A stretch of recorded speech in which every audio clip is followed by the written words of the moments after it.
अगला सवाल मदरसों के ऊपर है। मदरसों को लेकर सरकार बहुत सख्ती दिखा रही है, क्या विचार है आपका? सख्ती का कहीं कोई सवाल नहीं है, लेकिन जो शिक्षा दी जाए वो शिक्षा आधुनिक भी हो, वैज्ञानिक भी हो, आज के लिए उपयोगी भी हो, यह आवश्यक है। क्या आपको लगता है कि बीते कुछ दिनों के अंदर राजनीति के अंदर, पॉलिटिक्स के अंदर या फिर देश के अंदर पोलराइजेशन बढ़ी है, यानी धर्म की राजनीति बढ़ी है? मैं तो ये नहीं मानता। और इसका आरोप बीजेपी पे ही है। मुद्दों के आधार पर चुनाव होते हैं और चुनाव में मुद्दा भी एक नहीं होता, अनेकों रहते हैं। और इसलिए भारतीय जनता पार्टी हमेशा लड़ी तो विकास के नाम पर चुनाव लड़ी, हम अगर लड़े तो जनता के कल्याण के नाम पर चुनाव लड़े, हम अगर लड़े तो समाज के हर वर्ग के उत्थान के नाम पर चुनाव लड़े। आदिवासी समाज को लेकर आपकी काफी योजनाएं रही हैं, लेकिन इस देश ने के आजादी के अमृत काल में हम पहली आदिवासी राष्ट्रपति के रूप में द्रौपदी मुर्मू जी को देख रहे हैं। क्या आपको लगता है कि आजादी के इस अमृत काल के अंदर द्रौपदी मुर्मू जी का राष्ट्रपति बनना बहुत महत्वपूर्ण है? देखिए, देश के लिए गर्व की बात है और महामहिम राष्ट्रपति महोदया ने जो कहा वो बहुत महत्वपूर्ण है। ये भारत है जो लोकतंत्र की जननी है, जननी। और इस भारत में एक गरीब घर में पैदा हुई बहन अनेकों कठिनाइयों का सामना जिनने जीवन भर किया, वो राष्ट्रपति के सर्वोच्च पद तक पहुंचती है। ये भारत के लोकतंत्र की खूबी है और हमें इस लोकतंत्र पर गर्व है कि हमारी एक जनजाति समाज में पैदा हुई बहन आज भारत की राष्ट्रपति बनी है। लेकिन कांग्रेस इसको पॉलिटिकली जोड़ रही है। कांग्रेस कह रही है कि बीजेपी अपने नफे नुकसान के लिए, क्योंकि 2023 में मध्य प्रदेश में चुनाव है, छत्तीसगढ़ में चुनाव है, उस नफे नुकसान को देखते हुए ये काम कर रही है। अब कांग्रेस की नादानी को मैं क्या कहूंगा। ये अपना देश ऐसा है जिसमें हर 6 महीना में तो चुनाव होते हैं। भाई, एक चुनाव खत्म होते हैं, दूसरे चुनाव की तैयारी शुरू हो जाती है। आप देख लिए पिछले दिनों जो चुनाव संपन्न हुए, उसके बाद अब गुजरात की चुनाव की तैयारी शुरू हो गई, हिमाचल प्रदेश के चुनाव की तैयारी हो गई। यहां तो हर 6 महीने में चुनाव होते हैं, तो हर काम जो करेंगे कोई चुनाव के नाम पर लिख देगा। इसका मतलब ये थोड़ी कि चुनाव के अलावा कोई काम ही नहीं किया जाता। बीते कुछ दिनों में, बीते 15 दिन में हमने राष्ट्रपति द्रौपदी मुर्मू के ऊपर कांग्रेस के वरिष्ठ नेता और नेता प्रतिपक्ष भी हैं अधीर बाबू ने एक कमेंट किया और एक बार ही नहीं कई बार बोला, उन्होंने राष्ट्रपत्नी का जिक्र किया और उसको लेकर बीजेपी तो भी आक्रोशित हुई। हमने देखा आपको भी उसको लेकर आपके दिल में भी पीड़ा हुई। क्या कहना चाहते हैं उस विषय पर आप?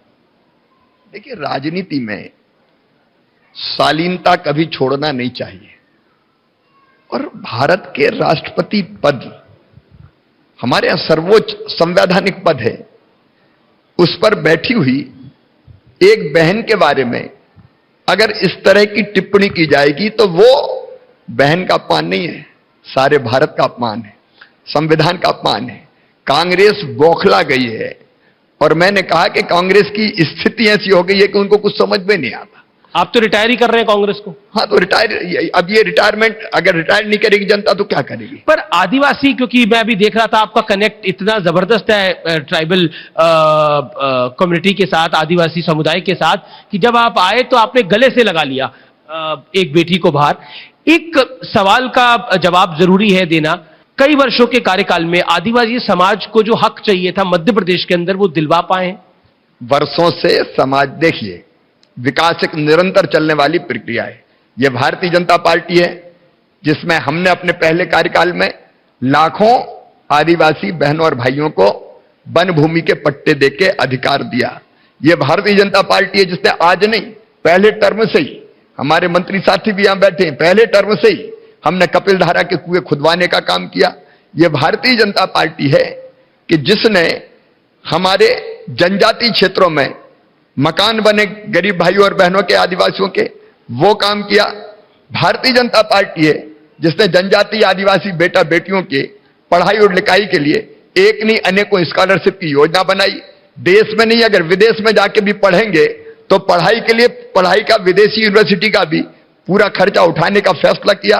यह भारतीय जनता पार्टी है की सरकार है जिसने जेईई मेंस और नीट की परीक्षा की तैयारी करवाने के लिए बेहतर कोचिंग हमारे बच्चों को मिले, उसके प्रयास किए। यह भारतीय जनता पार्टी की सरकार है जिसने जनजातीय आदिवासी क्षेत्रों में आश्रम और छात्रावास एक के बाद एक सैकड़ों की संख्या में खोले, ताकि रह के हमारे आदिवासी बेटा बेटी भी पढ़ाई कर सके। और इसलिए बेटा बेटियों का सवाल हो, अनुसूचित जाति के हो, जनजाति के हो, समाज के अन्य वर्गों के हो, पिछड़े वर्ग के हो, चाहे सामान्य वर्ग के गरीबों के भी हमारे जो बेटा बेटी है उनको स्कॉलरशिप देने की योजना बनी। तो मध्य प्रदेश में भारतीय जनता पार्टी की सरकार ने बनी, और आज से नहीं, ये पहले टर्म से ही हम काम कर रहे हैं। आदिवासी समाज के कुछ लोग आपके लिए एक छोटा सा कार्यक्रम भी पेश करना चाहते हैं। वो लगातार हमारे बेटा बेटी भांजे भांजी घंटों नाचते नृत्य करते हैं, और ये हमारी वो संस्कृति है जिसके जीवन में आनंद है, उत्सव है और मस्ती है। चलिए, ये देश के रंग है, ये देश की संस्कृति के रंग है, जहां पर एक मुख्यमंत्री अपनी जनता के साथ इस तरह का कनेक्ट रखता है। जोरदार तालियां। लेकिन क्योंकि आजादी के अमृत महोत्सव में तिरंगे की बात ना हो तो बात अधूरी है। आजकल आपका अंदाज भी शायराना हो गया है। आपने एक ट्वीट पे लिखा, मैं तो पढ़ के थोड़ा हैरान हो गया। आपने बोला, देख रहा है ना विनोद, ये कांग्रेसी तिरंगे का भी विरोध कर रहे हैं। और क्या कहेंगे आप बताइए। वो कहते हैं कि 52 साल तक इन संघियों ने, आरएसएस वालों ने अपनी बिल्डिंग में झंडा नहीं फहराया, ये हमें देश प्रेमी होने का सर्टिफिकेट दे रहे हैं। वो कहते हैं हम भी तिरंगा लगा रहे हैं, लेकिन हमारे तिरंगे में पंडित नेहरू भी रहेंगे। इनको इतिहास की जानकारी नहीं है। राष्ट्रीय स्वयंसेवक संघ के संस्थापक और प्रथम सरसंघ चालक परम पूजनीय डॉक्टर हेडगेवार जी कभी कांग्रेस के कार्यकर्ता आजादी की लड़ाई के पहले, संघ की स्थापना के पूर्व थे। अधिवेशनों की व्यवस्था से लेके और जंगल सत्याग्रह तक देश की आजादी के लिए उन्होंने किया। संघ के अनेकों स्वयंसेवक आजादी की लड़ाई में भी शामिल थे, और पहले दिन से ही राष्ट्रध्वज का हम लोग सम्मान करते हैं। अब कांग्रेस तो रात को सपने में भी उनको संघ दिखाई देता है, और नींद में भी उठ के बड़बड़ाने लगते हैं आरएसएस आरएसएस, और तो कुछ उनको दिखता नहीं। तो अब वो उनकी इस मानसिकता को क्या कहा जाए। लेकिन देखिए, कांग्रेस की समस्या ये हो गई है कि बीजेपी ने पूरे देश में उनके लिए ज्यादा स्कोप नहीं छोड़ा है।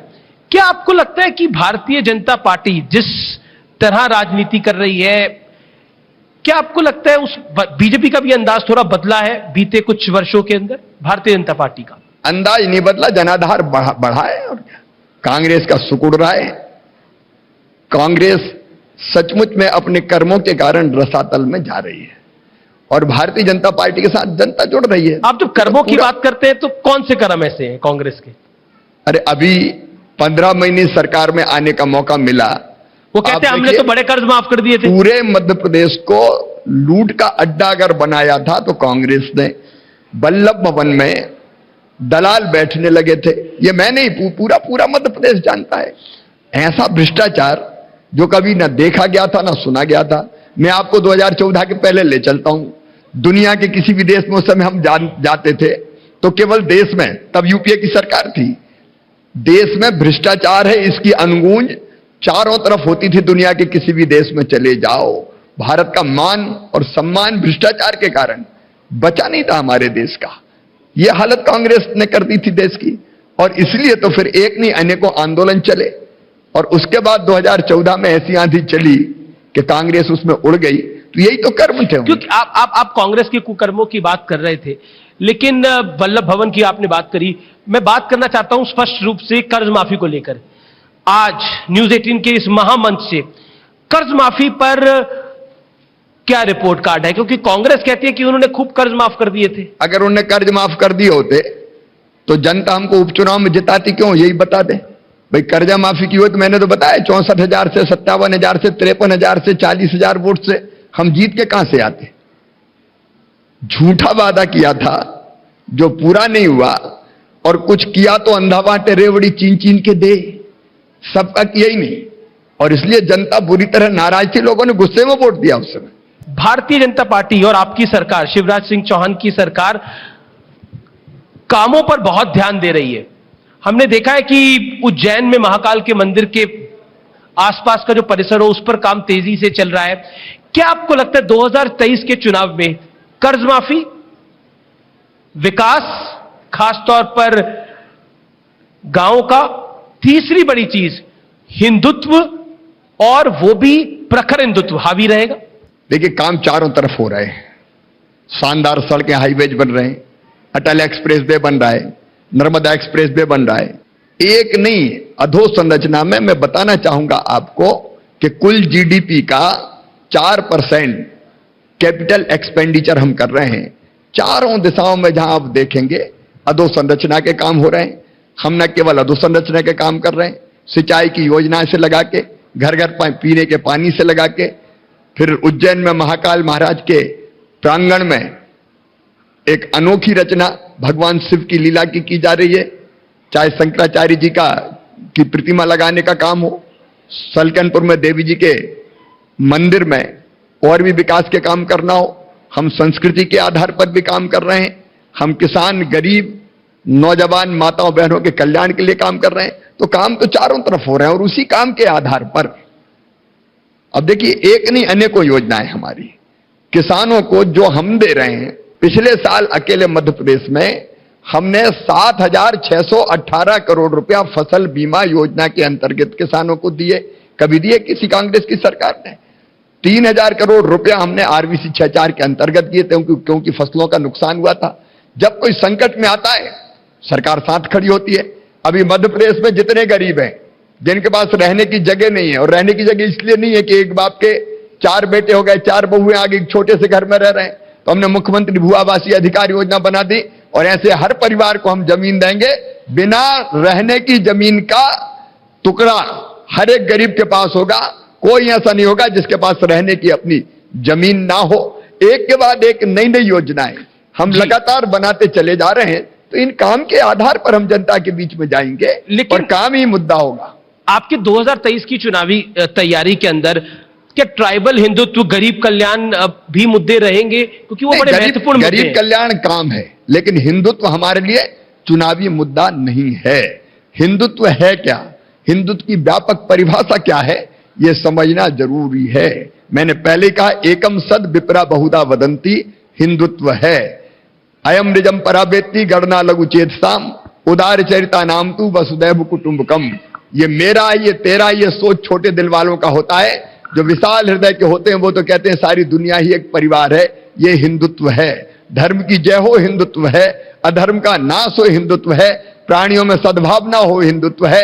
विश्व का कल्याण हो, ये हिंदुत्व है। सर्वे भवन्तु सुखना, हिंदुत्व है। सर्वे सन्तु निरामया, हिंदुत्व है। सर्वे भद्राणि पश्यन्तु, हिंदुत्व है। मां कश्चित् दुर्भाग भवेत्, हिंदुत्व है। और इसलिए भारतीय जनता पार्टी की सरकार है, जिसका मुख्यमंत्री रोज पर्यावरण की रक्षा के लिए एक पेड़ लगाता भी है और लोगों से लगवाता भी है। हम केवल मनुष्यों की चिंता नहीं कर रहे, जीव जंतु और पशु पक्षियों के लिए भी, और हमारी आने वाली पीढ़ियों के लिए ये धरती सुरक्षित बची रहे, इसके अभियान में भी हम लगे हैं। इसलिए प्रधानमंत्री नरेंद्र मोदी जी के नेतृत्व में हम स्वच्छता अभियान भी चला रहे हैं। हम ग्लोबल वार्मिंग, क्लाइमेट चेंज के खतरे से निपटने के लिए भी प्रधानमंत्री जी के नेतृत्व में अभियान चला रहे हैं। हम क्लीन एनर्जी और ग्रीन एनर्जी की तरफ जा रहे हैं। इसलिए ओंकारेश्वर बांध में हम फ्लोटिंग सोलर पावर प्लांट लगा रहे हैं। हम एक नहीं, कितना आपने तो हिंदुत्व की परिभाषा ही अपने अंदाज में गढ़ दी। लेकिन कांग्रेस को, खासतौर पर राहुल गांधी को हिंदुत्व से बहुत दिक्कत है। वो कहते हैं संघ और बीजेपी का हिंदुत्व मुझे अच्छा नहीं लगता, मुझे पसंद नहीं है। उनको हिंदुत्व से लेनी देना क्या है? वो कहते हैं मैं जनेऊधारी ब्राह्मण हूं जी। देखिए, एक जमाना जब कांग्रेस का था तो हिंदू अगर कह दिया तो कहते थे सांप्रदायिक हैं। हिंदू कहना पाप था, हिंदू कहना अपराध था, सेकुलर। लेकिन जब ये देखा कि सारा देश भगवान राम की भक्ति में लीन है, तो पता चला राहुल बाबा भी मंदिरों में जाने लगे, त्रिपुंड लगाने लगे, जनेऊ पहनने लगे, दिग्विजय सिंह राम धुन गाने लगे, और कमलनाथ हनुमान चालीसा का पाठ। कमलनाथ तो कहते हैं मैं हनुमान भक्त हूं। लेकिन एक सवाल जो कि मेरे दिल में है, और क्योंकि आपने दिग्विजय जी का नाम ले लिया तो वो सवाल तो पूछना लाजमी है।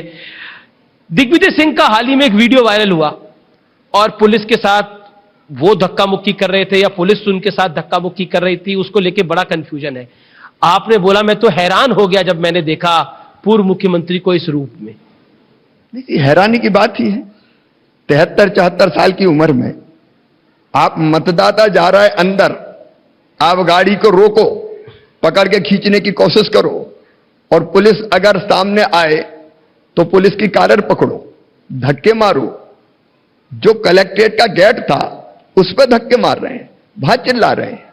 अब ये इसको कौन क्या कहेगा? मैं ये नहीं कहूंगा कि 60 साल से ज्यादा की उम्र वाले को क्या कहते हैं, लेकिन ये किस बात का प्रतीक है, कोई बताए? क्या ये शोभा देता है? बिल्कुल आखिरी दौर में ये चर्चा है, तो हम आपको 3 तस्वीरें दिखाएंगे और आपकी राय उस पर लेना चाहेंगे कि आप उन पर क्या कहते हैं। पहली तस्वीर तो आपकी फेवरेट है, मेरी टीम ये बता रही है। वो तस्वीर हम दिखाते हैं टाइगर, क्या कहना चाहते हैं आप इस पे? देखिए, मैं तो एक गाना मुझे बहुत प्यारा है जी, बस यही अपराध में हर बार करता हूं, आदमी हूं, आदमी से प्यार करता हूं। अगली तस्वीर। अब इस तस्वीर पे क्या कहेंगे शिवराज जी? ये तो बदमाशों पे चलेगा, उसमें क्या दिक्कत है? लेकिन ये आपके लिए बुलडोजर मामा वाली जो इमेज है, ये कह रही है कि बीजेपी को भी बड़ा फायदा दे रही है। उत्तर प्रदेश में दिया, मध्य प्रदेश में दे दी। मैंने पहले ही कहा कि हम बहुत दिनों से चला रहे थे, वो लाइट में तब आया जब उत्तर प्रदेश के चुनाव परिणाम आ गए। आप उसके पहले उठा के देख ली कितनी बार बुलडोजर चले, तब बुलडोजर की चर्चा नहीं होती थी। चुनाव के परिणाम के बाद बुलडोजर की चर्चा होने लगी। जी, यानी बुलडोजर हिट हो गया है। अगली तस्वीर, 2 नेता हैं, प्रियंका जी और राहुल जी, काले कपड़ों में है। क्या कहना चाहते हैं आप? बस मैं तो यही कहूंगा बिना सहारे काय को परेशान होते हैं, जनता का सहारा बचा नहीं, और इसलिए काले कपड़े पहन के इस ढंग से सड़कों पे उतरना कांग्रेस की नजर नहीं उतारेगा, कांग्रेस को और पट्टी से उतार देगा। शिवराज जी, आप बहुत पुराने नेता हैं और मुझे लगता है कि मैं आपको फॉलो कर रहा हूं करीब करीब 20-21 साल से। क्या आपको लगता है कि बीते कुछ वर्षों में, खासतौर पर जब से नरेंद्र मोदी की सरकार आई, लोकतंत्र पे बहुत बड़ी चिंता होने लग गई है लोगों को? कुछ लोग कहते हैं लोकतंत्र खतरे में है। जब मध्य प्रदेश में सरकार पलटी तो लोकतंत्र खतरे में आ गया, जब महाराष्ट्र में सरकार पलटी तो लोकतंत्र खतरे में आ गया। ये उनकी परिभाषा है। सच ये है कि भारत लोकतंत्र की जननी है, यहां लोकतंत्र सुरक्षित है।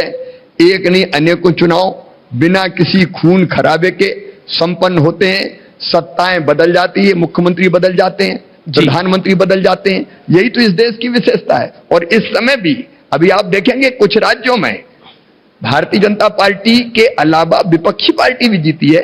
क्या पश्चिम बंगाल में दूसरी पार्टी नहीं जीती? अब ये कुछ फालतू की बातें करने से कोई अर्थ नहीं है। लोकतंत्र सर्वथा सुरक्षित है, और भारत में आज नहीं, आज भी सुरक्षित है, कल भी सुरक्षित रहेगा। बिल्कुल। आखिरी 2 सवाल हैं। प्रदेश के 2 नेता कांग्रेस के, चाहे वो कमलनाथ हो चाहे वो दिग्विजय सिंह हो, उनका मानना है कि जब तक शिवराज है तब तक गड़बड़ है मध्य प्रदेश के अंदर, मतलब कांग्रेस के लिए गड़बड़ है। आज उनको इस मंच से आप क्या संदेश देना चाहते हैं, दिग्विजय सिंह और कमलनाथ को? देखिए, गड़बड़ होगी तो कांग्रेस के लिए गड़बड़ होगी। मैं उनसे यह कहना चाहता हूं कि भारतीय जनता पार्टी अपने प्रिय प्रधानमंत्री, जो देश के प्रधानमंत्री हैं, उनके नेतृत्व में आत्मनिर्भर भारत का निर्माण कर रही है। एक नहीं, अनेकों सफलताओं के कारण आज देश बुलंदियों पर है, और पूरे देश में भारत का मान सम्मान और स्वाभिमान अगर बढ़ा है तो प्रधानमंत्री नरेंद्र मोदी जी के नेतृत्व में बढ़ा है। मुझे पूरा विश्वास है मोदी जी के नेतृत्व में भारत दुनिया का नेतृत्व करेगा। हम आत्मनिर्भर भारत बना रहे हैं, वो राहुल सोनिया निर्भर भारत बनाना चाहते हैं। हम आत्मनिर्भर मध्य प्रदेश बनाना चाहते हैं, वो कमलनाथ दिग्गी निर्भर मध्य प्रदेश बनाना चाहते हैं। यही तो हम में और उनमें फर्क है। मैं उनसे निवेदन करना चाहूंगा कि एक परिवार पर निर्भर देश कभी जनता नहीं बनाएगी, इसलिए इस रास्ते को बदल दें। देखिए, जब मैंने बताया ट्विटर पर, फेसबुक पे, इंस्टाग्राम पे, सोशल मीडिया पे कि मैं आपका साक्षात्कार करने जा रहा हूं, तो सबने बोला आजादी के इस अमृत काल के अंदर शिवराज जी अगर कोई देशभक्ति से जुड़ा हुआ कुछ सुना दें तो इस मंच से, तो उससे बेहतर कुछ नहीं होगा। बिल्कुल अभी तो गले गले की गला साथ नहीं दे रहा। मैं तो इतने ही कहूंगा कि सुमन जी ने 2 पंक्तियां कही थी जी। शहीदों के लिए, वो पंक्तियां मुझे सदैव याद आती है। मैं अमर शहीदों का चारण उनके यश गाया करता हूं, जो कर्ज राष्ट्र ने खाया है मैं उसे चुकाया करता हूं। हम उनके कर्जे को चुकाने का विनम्र प्रयास करें अपने देश के लिए काम करके, और दूसरा हम सब मिलके पूरी गंभीरता और शिद्दत से अपने देश के लिए कोई ना कोई एक काम जरूर करें। हमारा घर है, परिवार है, रोजी रोटी है, लेकिन उसके अलावा कम से कम एक काम अपने कर्तव्य, नागरिक कर्तव्यों की पूर्ति के लिए करें। कोई बेटी बचाए, कोई नशा मुक्त समाज बनाए, कोई पेड़ बचाए, कोई पानी बचाए, कोई बिजली बचाए। एक न एक रचनात्मक काम अपने हाथों से हम जरूर करें, तो मैं समझता हूं हमारा जीवन सफल और सार्थक होगा, और आजादी भी सचमुच में और सार्थक हो जाएगी। बहुत बहुत शुक्रिया शिवराज जी, न्यूज 18 के मंच पर आने के लिए, अपनी बात रखने के लिए। आपको भी धन्यवाद। Thank you so much Shivraj ji, इस समय के लिए बहुत बहुत शुक्रिया। और ओवर टू यू। आपसे अनुरोध है सर, कृपया मंच पर बने रहिए, क्योंकि न्यूज 18 सम्मानित करने जा रहा है, और उसके लिए मैं मंच पर आमंत्रित करना चाहूंगी करण अभिषेक सिंह जी का, CEO Hindi cluster TV 18, Sudhir Dixit ji news editor news 18 MP, और अमीश देवगन जी।